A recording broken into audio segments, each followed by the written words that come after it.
Question period. I recognize the Leader of the Opposition.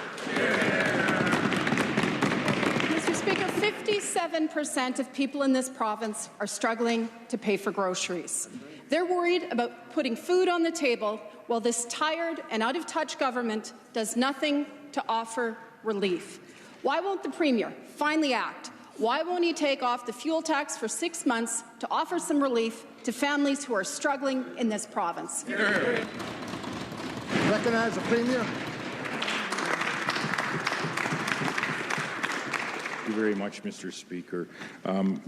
Many times on the floor of this Assembly, Mr. Speaker, in the rotunda, I've talked and spoke about the $2 billion in affordability measures that are in each and every budget that has been released by this Saskatchewan Party government, Mr. Speaker, including initiatives like reducing by 112,000 people, the people that pay provincial income tax here in the province, Mr. Speaker. The fact of the matter is that there are numerous affordability measures in place in this province. They've been added to over the course of the last couple of years, Mr. Speaker. I think to the $500 tax affordability checks that were provided, Mr. Speaker, in a year of surplus under this government. I think to the rebates that came from some of our Crown corporations, Mr. Speaker, the licensing division of our Crown corporations, Mr. Speaker. I think of the 10% reduction in utility costs that we had, Mr. Speaker, to the point all the while being able to preserve the fact that in Saskatchewan, Mr. Speaker, today, an individual or a family of four, pays no personal income tax on the first $59,475 that they earn. Wow.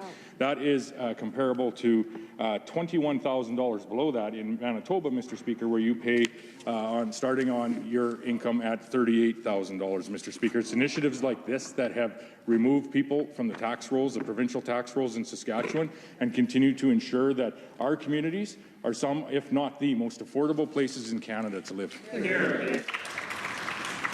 Recognize the Leader of the Opposition. Speaker, for the Premier's information, the measures that have been in every budget have 57% of people in this province struggling to pay for the groceries. But this Premier is refusing to offer any new relief to the people in this province who are struggling. A crisis, Mr. Speaker, of affordability made worse by decisions made by that government. Now, despite what the Premier would have people believe, it's this tired and out-of-touch government's decisions that have hiked power bills and have tripled the take on the PST. Now, will the Premier quit with the spin and with the memes and actually deliver cost of living relief for the people in this province? Recognize the Premier.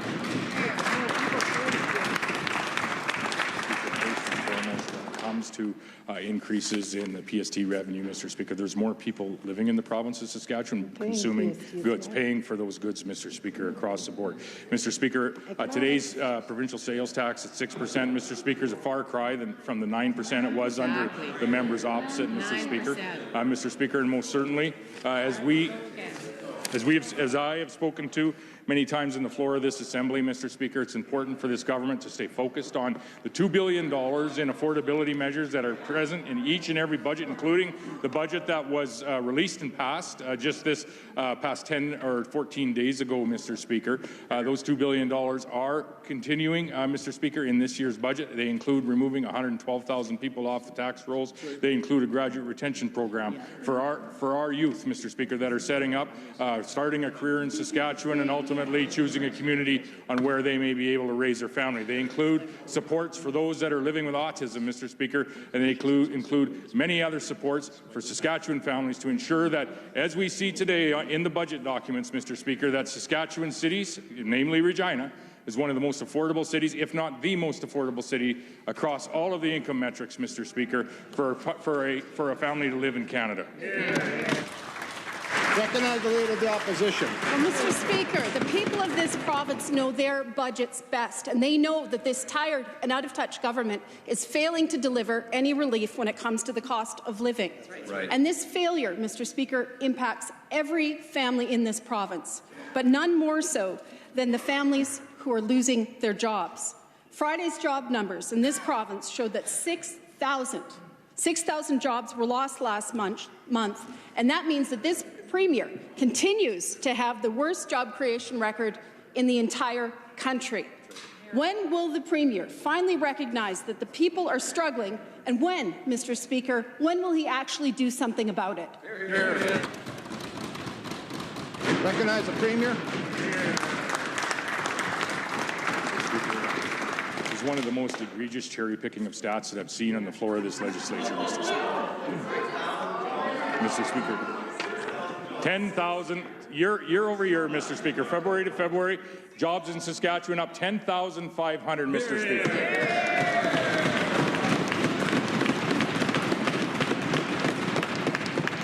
2023, Mr. Speaker, during the year of 2023, jobs up just under 20,000. Year before that, building on a 10,900 job increase in the province, Mr. Speaker. There are no job losses in the province of Saskatchewan. That's why you're going to see this province achieve 1,250,000 people living in it just this year. It's because they have moved here or stayed here because they have a job, Mr. Speaker. And I would quote, Mr. Speaker, Jason Childs. He's the economics professor right here in Regina, and he says, and I quote, "We have remarkably low unemployment, and our labour force participating rates are pretty high. So it's not like there are people sitting around saying, I need a job." End quote, Mr. Speaker. That's Jason Childs, Mr. Speaker. Mr. Speaker, there are more jobs in this province today than there has ever been. There are more people living in Saskatchewan than there has ever been, Mr. Speaker, and it remains one of the most affordable places in Canada to raise your family. Recognize the Leader of the Opposition. Mr. Speaker, I think that we hit a nerve, but while the Premier might not like it, facts are facts. And it's a fact that 6,000 people lost their jobs last month in Saskatchewan. Now, he might have this part confused because what went up was the unemployment rate, while 3,800 people in this province left the labour force altogether. It's a fact that that Premier has the worst job creation record in the country. Mr. Speaker, it's time for a change. When will the Premier finally accept any responsibility for his record of failure when it comes to creating more jobs and bigger paychecks for the people of this province? Recognize the Premier.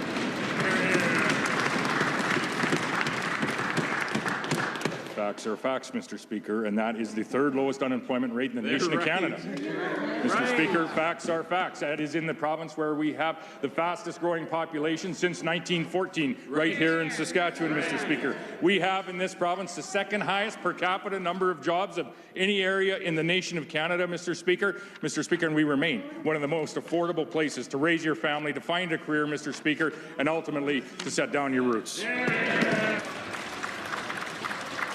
Recognize a member from Regina University. Well, thank you very much, Mr. Speaker. It's beautiful outside. I thought all the snowflakes had melted. So let's talk about the facts. 6,000 fewer jobs, unemployment up to 5.4%, a labour force that has shrunk by 3,800 jobs. And it's not just across the province that this Premier is failing to create jobs. He's failing in his own backyard. In the PA and Northern region, which includes the Premier's hometown of Shellbrook, there are 4,100 fewer jobs since this time last year. 4,900 fewer jobs than when this Premier took office. So, Mr. Speaker, what does the Premier have to say to his neighbours in his hometown when they ask why there are almost 5,000 fewer jobs than there were when Brad Wall was Premier?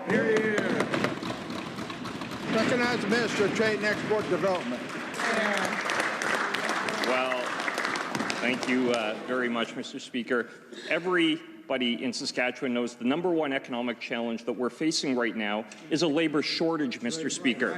We hear it day after day and over again from our business community that they can't find enough people to fill the jobs that are being created in our economy, Mr. Speaker, and that's a fact, Mr. Speaker. Here's what Deloitte had to say, an interesting report that just came out last week.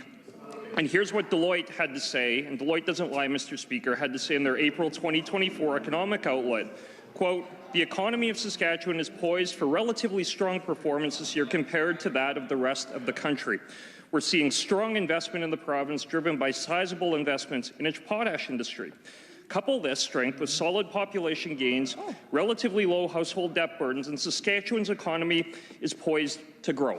Mr. Speaker, this is on top of leading the country in economic growth last year, poised to lead the country again in economic growth this year and the year following, Mr. Speaker. That's because we're working with our business community to make sure that that environment exists for investment and job creation going forward. I would ask the Minister of Trade and Export Development for the use of the word lie. You know very well you can't do indirectly what you're not allowed to directly, please stand up and withdraw and apologize. Withdraw and apologize. Stand up, please. Don't slouch with disrespect to the institution. Stand up. Withdraw and apologize. Recognize the member from Regina University. Thank you very much, Mr. Speaker. That's a remarkable level of confidence for a member whose own home community has lost 5,000 jobs. 5,000 fewer jobs in the Meadow Lake region than there were when this Premier came to office. And, Mr. Speaker, those are the facts, and it's not just the North. The Premier is also failing the South, and those are the facts. In the Swift Current and Moose Jaw area, Mr. Speaker, 800 jobs have been lost since this Premier came to office. Does the minister really think that losing 800 jobs over 6 years is a record to be proud of? Hear, hear. Recognize the Minister of Trade and Export Development.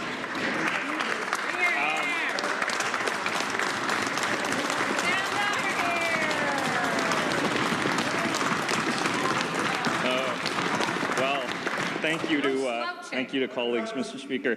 This is precisely why the NDP have zero credibility on the economy. This member stands up and says there have been 5,000 job losses in Meadow Lake, Mr. Speaker. The entire community of Meadow Lake has 5,000 people that live in it, Mr. Speaker. And I can guarantee you, Mr. Speaker, the challenge that we have in Meadow Lake today is the fact that we don't have enough people in our community to fill the jobs that are being created and that exist. And the reason that we have jobs being created, Mr. Speaker, in our community and right across the entire province is because we are exporting more than we ever have before, Mr. Speaker. $50 billion in exports this year, Mr. Speaker, $53 billion. Last year, in the highest year of the NDP government, there were $10 billion of exports from Saskatchewan. $50 billion. Next question. Recognize the member from Regina University. Very much, Mr. Speaker. This Premier has the worst job creation record in Canada. Those are the facts. But it's not just on the number of jobs where he's failing. He's also failing to create good jobs that pay the bills. So let's look at head offices in Saskatchewan. Just before the Premier came to office, there were 85 head offices here. And since then, we've lost 6. That's a decrease in 7%. How is losing head offices in Saskatchewan growth that works for everyone? Hear, hear. Recognize the Minister of Trade and Export Development. Well, my colleague, Mr. Speaker, the Deputy House Leader, just looked on Sask Jobs. Right now, there are 13,401 jobs that are posted, Mr. Speaker. Those are good jobs that employers are looking to fill, and they are seeking employees to hire into those roles. And, Mr. Speaker, the NDP can heckle and criticize and talk down the economy and attack our job creators all that they want, Mr. Speaker, but the reality is that the job creation record of this government has been remarkable. Over 100,000 jobs have been created over the course, Mr. Speaker, of the last 16 years, and I will put that record every single day against that of the NDP, Mr. Speaker. Over their 16 years in office, how many jobs did they create, Mr. Speaker? 0. In fact, they not only did they not create 0, they lost jobs, they lost population. We'll put our record of growing the population and growing jobs every single day of the week up against theirs. Recognize the member from Regina University. Wow. Mr. Speaker, spoken like a man who would stare directly into an eclipse. When those head offices close, Mr. Speaker, the people who work in them move elsewhere. The good-paying jobs in those head offices go with them. So, Mr. Speaker, let's look at that same period of time. Saskatchewan has lost 1,064 head office jobs under this Premier, a decrease of 17%. Mr. Speaker, none of those people are here in Saskatchewan paying taxes, supporting local businesses, building their communities, putting their kids in our schools. And, Mr. Speaker, it does not have to be this way. We can do so much better than this tired and out-of-touch government. So when, Mr. Speaker, will the member for Meadow Lake face the music and admit that his job creation strategy just isn't working? Hear, hear. Recognize Minister of Trade and Export Development. Well, we are very happy to talk about head office jobs. And let's talk about one company, Mr. Speaker, as far as head office jobs, for example. K+ Us Potash, Mr. Speaker. A company that is now employing hundreds of people here in Saskatchewan, a company that has invested billions of dollars and is investing billions more into this province, Mr. Speaker, and a company, lo and behold, that had once actually had a head office in Saskatchewan. Why did that change, Mr. Speaker? Why? Because they nationalized the company and they fired all of the head office people and sent them back. Nice job. That's their record, Mr. Speaker. They might shake their head and say, oh, well, you know, that was a previous NDP government. Mr. Speaker, be under no illusion. If these members ever got the opportunity to govern again, you would see the same thing. Attacks on the potash sector, attacks on our job creators, attacks on the major employers. We hear them talk about it every single day of the week. There should be no surprise what they're going to do, Mr. Speaker. We're going to continue to work to create jobs. Recognize the member from Saskatoon Eastview. Mr. Speaker, when we left the House just over a week ago, teachers were optimistic that they'd reach a deal with that minister on an accountability framework. All that minister had to do was get a deal signed, and teachers would be back in classrooms. That's what teachers wanted, that's what students wanted, and that's what parents wanted. But there's no deal in sight. Well, that minister finally agreed to get out of the way, commit to binding arbitration, and get a deal done. Hear, hear, hear. Recognize the Minister of Education. Thank you, Mr. Speaker. Mr. Speaker, it's disappointing that this week we're back to a situation where the STF leadership has declared job actions that do have significant impacts on students and families and teachers around our province, Mr. Speaker. It's disappointing that the STF decided to go back there because government is making every effort to get a deal done, Mr. Speaker. We've added significant increases to the school operating funding, Mr. Speaker. We have a multi-year funding agreement, Mr. Speaker, with school divisions to ensure classroom supports funding is predictable over the next several years, Mr. Speaker. We've offered a healthy salary increase, Mr. Speaker. We've offered language around classroom safety, Mr. Speaker, and we've offered the ability for the union leadership to manage their dental plan, Mr. Speaker. Government earnestly would like to get a deal done. It's really hard to get a deal done, Mr. Speaker, though, when the union leadership is not at the bargaining table. And the teachers that I've spoken with this last week in my community, Mr. Speaker, they want to get an agreement done. It is time, Mr. Speaker, for people to reach out to the STF and ensure that they're back at the bargaining table. Recognize the member from Saskatoon Eastview. Mr. Speaker, the truth is that this minister's offered teachers a pinky swear, and he should know that that counts for less than nothing with teachers in Saskatchewan. And that's because the best predictor of future behavior is past behavior. Teachers know there's always a big difference between the Sask party promises in an election year versus what's actually in the budget after the ballots are counted. He's lost all credibility. This tired and out-of-touch government has lost all credibility in education. When will that minister accept the consequences of his political games, commit to accountability, and get a deal done with teachers? Hear, hear. Recognize the Minister of Education.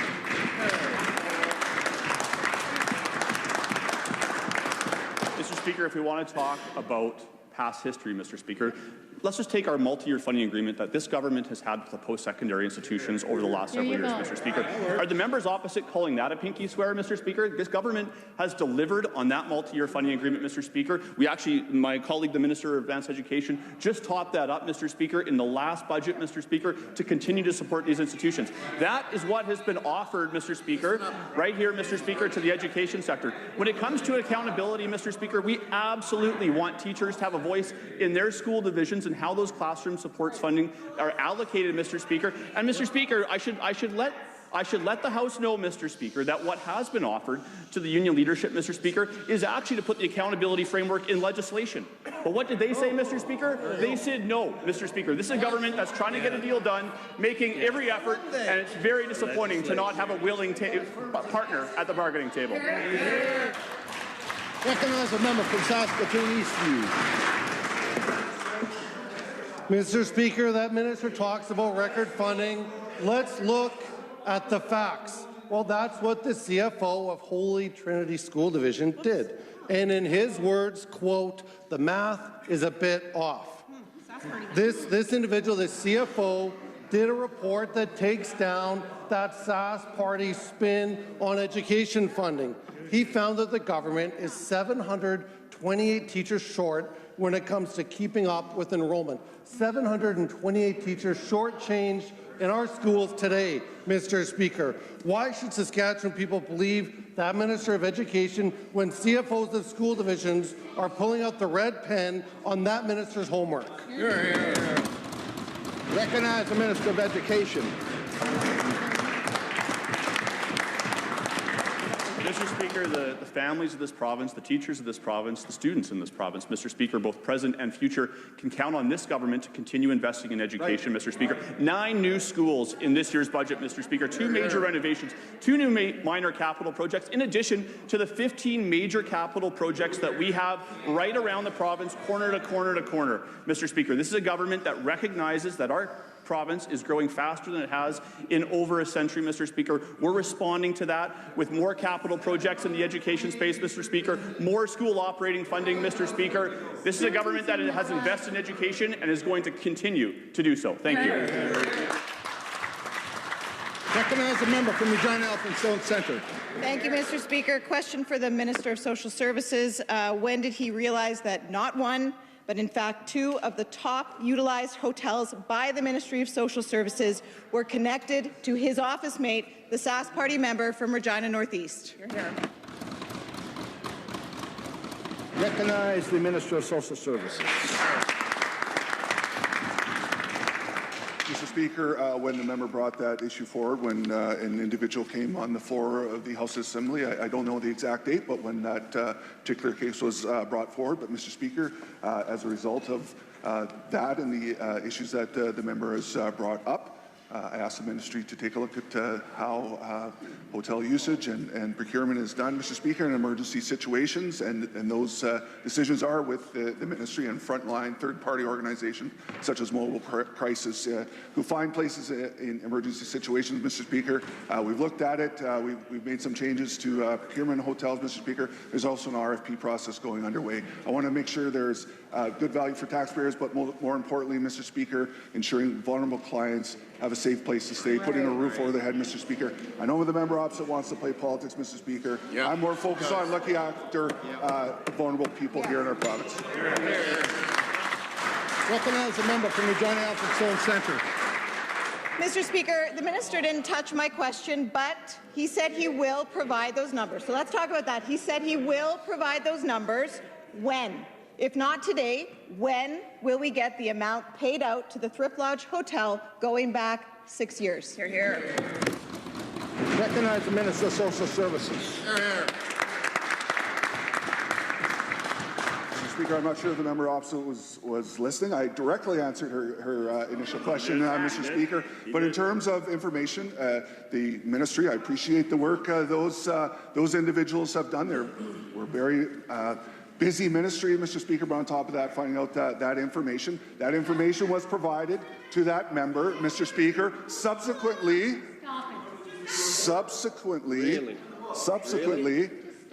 there was more information asked for. I believe she has the information from the Thrift Lodge for the most recent year.